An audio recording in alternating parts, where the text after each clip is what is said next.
did not see that coming.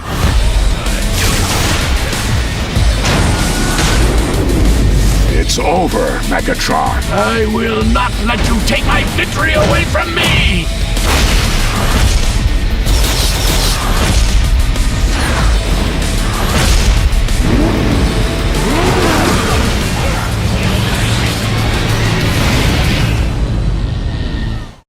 Oh, Transformers. I'm guessing you guys could never guess what my favorite thing in the world is. Anyway, Transformers and its wonderful lot of games. Seriously, Transformers has a great track record of games, for the most part. With as many games that have been released under this franchise's wing, what if I told you that there's a Transformers game that was never given its much-deserved sequel? A Transformers game that its combat is as fluid as its graphics. A game that is the result of a love child between Devil May Cry and the Autobots themselves. And that game is Transformers Devastation.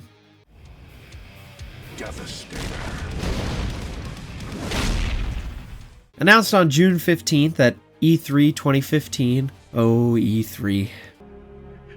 You trusted me. And I failed you. Being developed under Platinum Games, the same studio that brought us Vanquish, man, this is an underrated game. Talk about something I need to cover. Vanquish is an absolute classic. Platinum Games also brought us Metal Gear Rising and Bayonetta, other very big classics. According to an article from Matt Miller, many team members at Platinum were big fans of Transformers, and it shows. The game used an engine that was similar to Bayonetta 2, and used cel-shaded art style that was based on the Transformers and 80s anime with modern cel shading. The game brought back all of the surviving original cast, of course including my all-time GOATs, Frank Welker, and my personal hero, Peter Cullen. No, I'm not explaining who these guys are. You guys should know.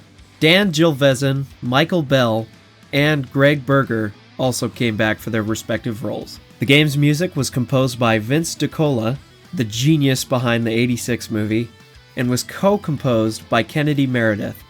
Now, let me go on a sidetrack real quick, but this soundtrack absolutely slaps. Like, there are some genuine boner jams in here. The intro theme has these kick-ass riffs on the guitar with a background orchestra, and the in-game riffs rival some other OST greats, like Devil May Cry and Doom, in my opinion. It's fantastically fast-paced, and has a very Dragon Force feel at times, but in a unique OST style, if that makes sense. Favorite track of the game is the final battle theme. It's perfect. It feels like this important, victorious orchestra, with the centerpiece being those sweet, sweet strings.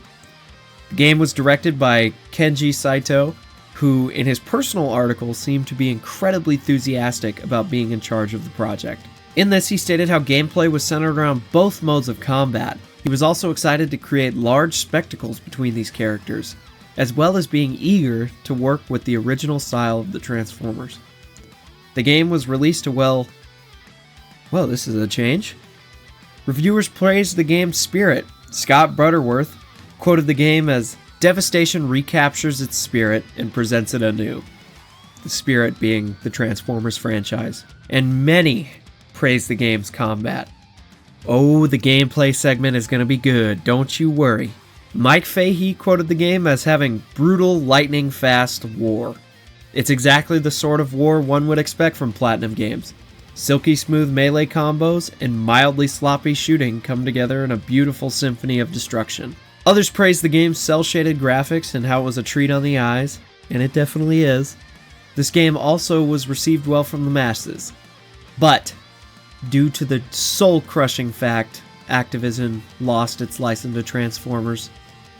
Actually, maybe not. Soul-crushing, the next Transformers game would have had a Shockwave Tracer pack, and the damn Sharkticons would have showed up in Modern Warfare 2019 as operators, and Optimus probably would have been playable in Warzone.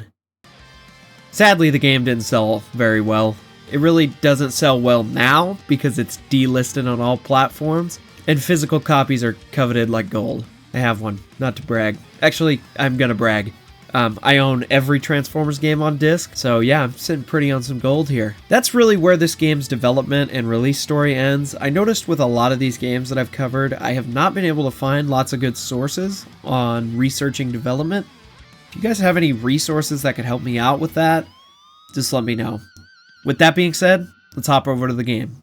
And we must protect our home, no matter the cost. The story of TF Devastation is actually based in the G1 universe, which undeniably gets some brownie points from me. That being said, it 100% feels like a G1 story. It starts off pretty standard, explosions in New York. Why is it always New York? Giant claws and Insecticons coming out of the ground, and both the Autobots and Decepticons racing to the source. Eventually, Megatron wins said race.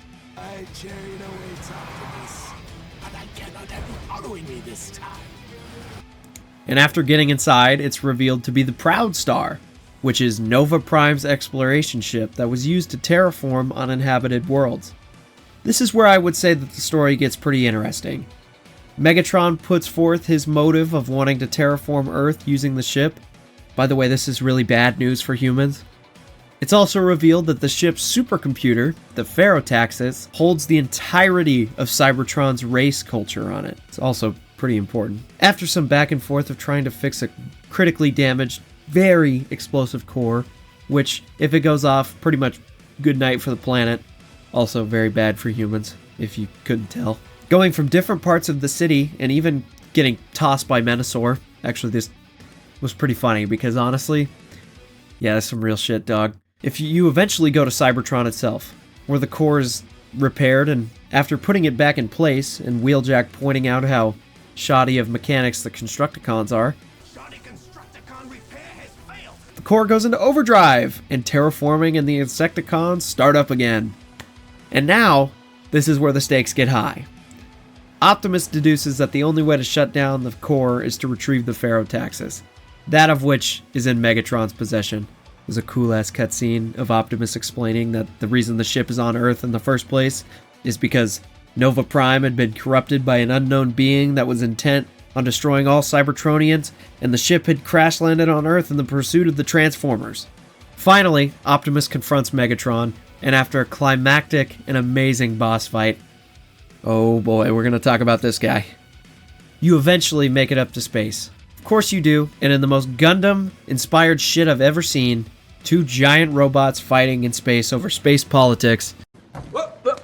Here I come. Optimus eventually beats his nemesis. Megatron reveals that the Ferrotaxis is pretty much linked to Megatron himself, and Optimus destroys the Ferrotaxis and all of the knowledge inside. The literal keystone of building Cybertronian culture the easy way. He does this so he can save his new home and all the inhabitants on it. This stops the threat on Earth, but sets the rebuilding of Cybertron back tenfold. And as Optimus falls back into orbit, he delivers a wonderful Optimus speech. The game ends with setting up a sequel showing Defensor and Superion. They're also drawn in this really cool 2D anime style, which is pretty sweet and kind of reminded me of some of the older Gundam shows. It also ends with showing Optimus schematics for an Optimus Combiner. This is Optimus Maximus. This game came out during Combiner Wars, and, you know. What the fuck is this piece of shit? Things were weird. But wait! There's more! There's an after credit, of course. The cutscene shows this trail of energy going through the Proud Star and eventually leading over a stasis pod with the still mad Nova Prime alive. What a fun story. It seriously does capture that G1 feel, albeit a bit more serious and compelling. I think especially after reaching the inside of the Proud Star, the story actually does become a reason to continue playing, as it's pretty enjoyable. With that though, I will say that they don't have the best catch at the beginning of the story. If they would have opened with the Proud Star crashing on Earth, you know, what secrets are inside, that would have been really great. As much as I don't think the story is bad, I do think that a little bit more investment into it would have been a nice cherry on top. Other than that though, I thoroughly enjoyed the flow of the story with goofy little bits that fit right in with the original cartoon. as well as absolutely badass moments like fighting in space over a really, really important USB. Also random, but it was cool to see a different Prime go mad. I'm honestly not a big fan of the idea of the Fallen in general, especially not you. Yeah, come at me for that one, I know. Because why? Why? What do you mean why? 'Cause you can't.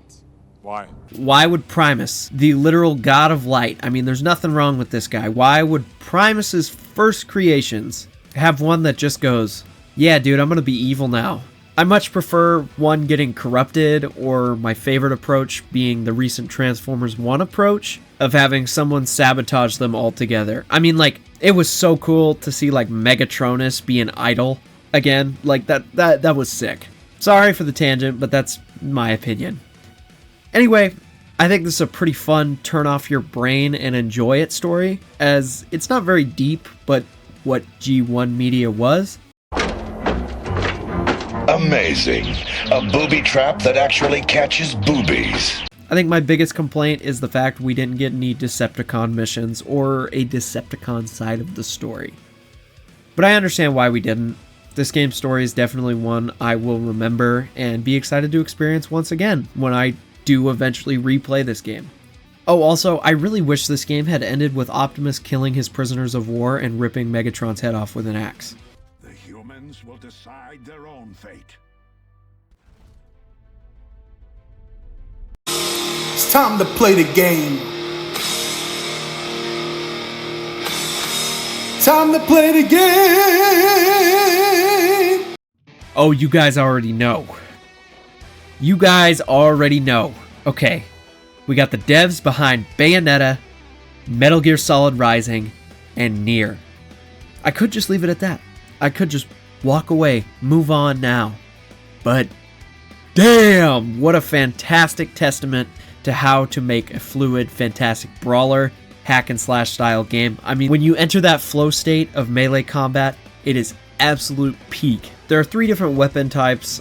Let me clarify that there's more than 3 different weapons, but they fall into fast, medium, and slow categories. Fast is the lowest amount of damage, slow is the highest amount of damage. You understand. They're all super fun to play. They take the Devil May Cry approach and add tons of different combos to the game. I think my favorite was definitely the fast style, definitely because it was more of a fist style gameplay. I love when you get to punch shit indefinitely in a game. Of course, one of the game's biggest mechanics are the transformation attacks, which include a combo ender style attack that does big damage. You can also chain into subsequent attacks. There's a rush attack, which is basically just a big... And in the game's hub, the Arc, fittingly, which is very basic, but this is where you pick your character, upgrade or sell weapons, and create tech, which is just some stat upgrades or perks. You can also buy skills here or weapons, and speaking of these unlockable skills and attacks, these include a parry, a shove, and my personal favorite, the...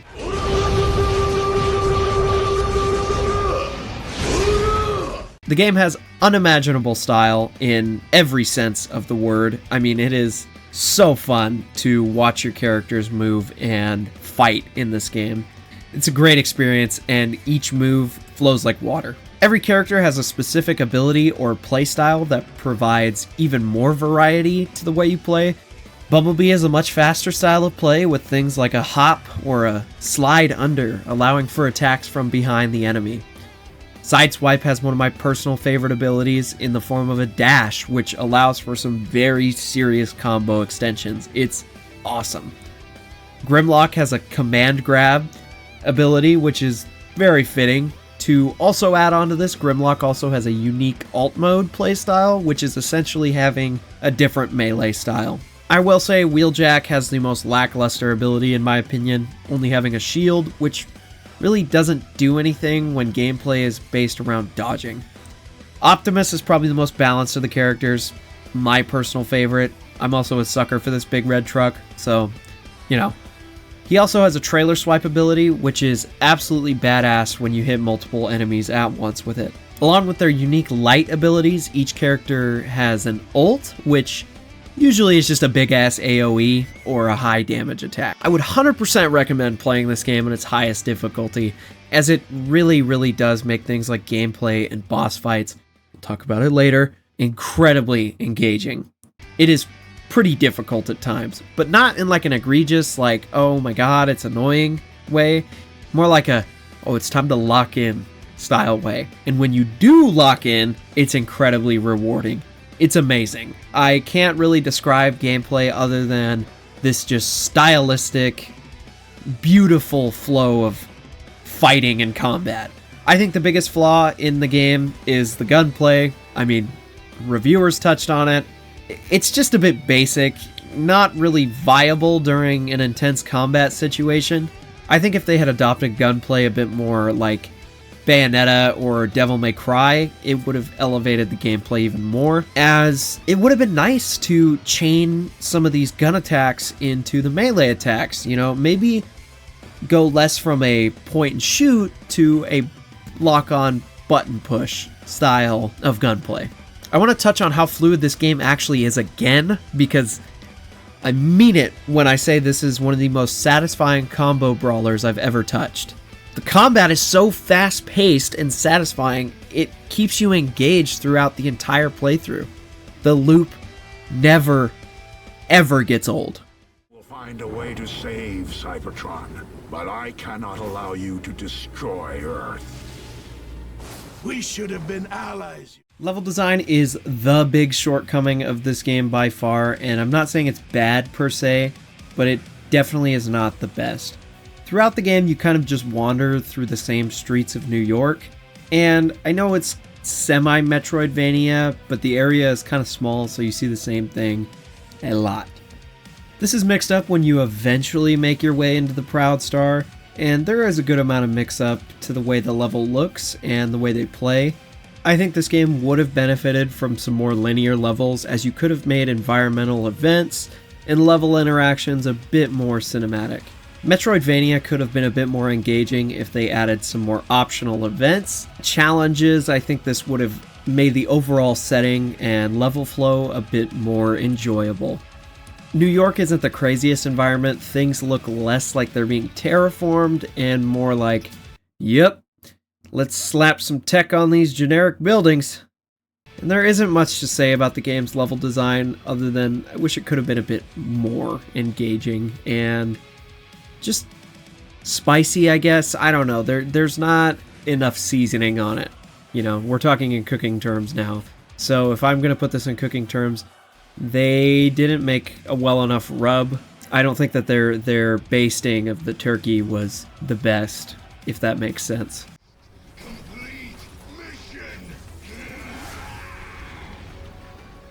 I did not see that coming. Graphics. This game looks amazing. It's probably the closest we'll get to G1 the game in terms of looks, as cell shading looks fantastic over the characters. All of the game's effects flow like... I'm not recycling this joke. Go watch my other Transformers videos. Each character model being modeled after G1 is... I mean, what is there to say? I mean, it's absolute just the best thing ever. I mean, seriously, I would argue that the Transformers... I'm talking about G1 Transformers, not the slightly different shades of gray that are the Bay films. I mean, seriously, if you aren't a good guy in those movies, your color scheme is gray and gray only. Maybe with a slight variation of light gray. But like, anyway, I would argue that G1 Transformers is a serious contender for some of the greatest character design of all time. To this day, along with TF Prime, if I could pick a show to be my spouse, that would be it. This game does look like a cartoon visualized, and it's amazing on the eyes. I do think the only part that falls flat is the background, and the setting can feel a bit stiff compared to the characters. I think if they had put just a little bit more work into making these buildings look a bit more differentiated or like they're part of the world, it would have made looking at the game a bit more immersive. Other than that, I think this game melds G1 design and art style with the video game look very splendidly. No! Ladies Ladies and gentlemen, this is the main event of the evening. And now... Bosses. Okay, this is main event time, alright? These bosses are absolutely peak. They propose such a good challenge, and no boss feels the same. Well, let me clarify. The characters don't feel the same, as you do face specific characters multiple times, but each encounter has enough variation to make subsequent confrontation feel like its own unique fight. For example, you face the Combiners 2 or 3 times. Once by themselves, once separated, and once at the end of the game where you fight them both at the same time. And this is pretty chaotic, but it is so fun. This is the case for all the fights in this game. You fight them once at the beginning of the game, and then a few times throughout with a different variable that adds even more challenge. But since you've had multiple encounters, the difficulty is eased into more than just getting dropped in there and getting immediately ganked or something like that. Speaking of difficulty, these are not cakewalks. Like, you need to be locked in when you are engaged in a boss fight, or you will get absolutely smacked. Now, that's also because I played this on the highest difficulty, but I really do think that's how this game should be played. Even if you do get smacked around a little bit and like absolutely just thrashed, it's definitely your fault. The game gives you enough resources to play this without getting hit. You fight everyone from Soundwave to Blitzwing, Starscream to Shockwave, and of course the main event being the Combiners. Each character has a super unique moveset. Soundwave uses cassettes and large changing arenas. Starscream uses quite a few aerial attacks and like missile barrages. And then you have Blitzwing, who is just an absolute tank, and it's like, I mean, he's literally a tank and a jet. Blitzwing is just a brute and will eat your attacks. It's awesome. Shockwave, who uses reflecting lasers and shadow clone jutsus. But the Combiners are by far the spectacle. You are fighting Transformers 5 times as big as you with attacks with massive devastation potential. He said it! He said it! That was bad. I'm sorry. I'm not. Anyway, these confrontations are absolutely insane and just such a treat to play. Now I've skimped over the one boss that I think sits over the rest of them. The one boss that deserves the throne. One boss's power over another. Wait, wrong Transformers media. It's Megatron. Of course it's Megatron. The final fight against Megatron is one of my personal favorite boss fights of all time. Along with this being the culmination of the game's events, everything is on the line. This boss's moveset and how intense it is. There's so much spectacle to this boss's moveset and attacks, and this is upraised literally after you begin fighting in space. Optimus and Megatron have such great back and forth about the ethics of their conflict and how either side would want it to end. And it's just amazing. Megatron is a genuinely difficult boss that you have to be all hands on deck when it comes to your focus and your gameplay. And it's amazing. I really do love this boss to the bitter end of the game. Anyway, the boss fights in this game are definitely one of the big draws, and it is one of the reasons I come back to the game over and over again. They are greatly engaging and an enjoyable challenge, one that doesn't get old in the slightest. I think my only complaint for them is I wish the boss arenas were a bit more unique rather than just a city block. I wish they'd been a bit more like Shockwave or the final boss arena with Megatron. Oh, and another complaint. The Space Bridge boss with Starscream is kind of bad, which is ironic because that's a very unique setting. But the floor of the arena is super unlevel, like it goes almost like 70 degrees at random points, and using Starscream for that boss arena was not the best choice. Other than that, talk about absolute peak. This game has one of my favorite boss sets of all time. Now, we are a part of Earth. And we must treat Earth as though we were forged here. I think Transformers Devastation is not just a great Transformers game, because it is, but it is a testament to how to meld a franchise into not always an obvious genre of game. It's an amazing brawler that has intuitive and amazing combat mechanics. It also has a pretty good original story that literally adds to the original franchise and source material. And it has some fantastic graphics. It is criminal that this game didn't perform better and we didn't get a much needed sequel. That being said, if one was ever possible, I'd hope we get a few options to play as more characters, including the Decepticons. I'll throw my rating on the board right now, and I am going to keep continuing talking about my rating a bit more. So here it is. I think the story is hampered by the lack of emphasis on it, but at its core, and especially for a G1 style story, it has some really strong bones. Really enjoyed Optimus's conflict of having to destroy the entire culture of his home to save another. I just wish that they were able to emphasize on this with more cutscenes and story. Gameplay, genuinely one of my favorite brawlers of all time. There is so much fluidity and versatility in the combat. On top of that, the integration of vehicle mode into combat provides an amazing way for this game to stand out amongst others in the genre. The only thing that really holds this game's combat back is the slightly dissatisfying gunplay. Other than that, the experience this game provides is unmatched.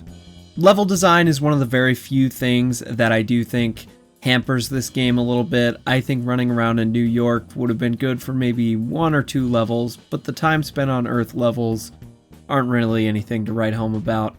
That being said, they're not really bad, just not the best. I do think that the Proud Star levels and the levels that are towards the end of the game do stand out very well. What would have brought them up is having a bit more environmental differentiation. Graphics, on one hand, I want to say these graphics are absolutely wonderful because for the most part they are, and I think that the characters are definitely a 10 out of 10. The only thing that really doesn't hit the 10 out of 10 mark is the background and the environment not quite capturing that same feeling. Bosses are definitely the draw for progression in this game. I think each boss fight is a spectacle and definitely an amazing test of skill. They're by far the most engaging and challenging parts of the game, and each one is just freaking great. And Megatron is perfect. It's perfect. Transformers Devastation was the last real Transformers game we got, and it has been a serious drought ever since. I mean, I know Transformers Reactivate is a rumor to exist and is supposedly coming along, but maybe at the pace of a slug or a rock that's degrading, if that.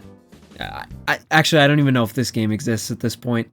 Anyway, I hope with the recent rumors of War for Cybertron and Fall of Cybertron getting a remaster or a re-release onto platforms and consoles, I hope that Devastation gets the same treatment that it deserves. It would benefit from some updated cutscene polish and maybe a few other things like updated textures, but other than that, nothing really needs to get changed.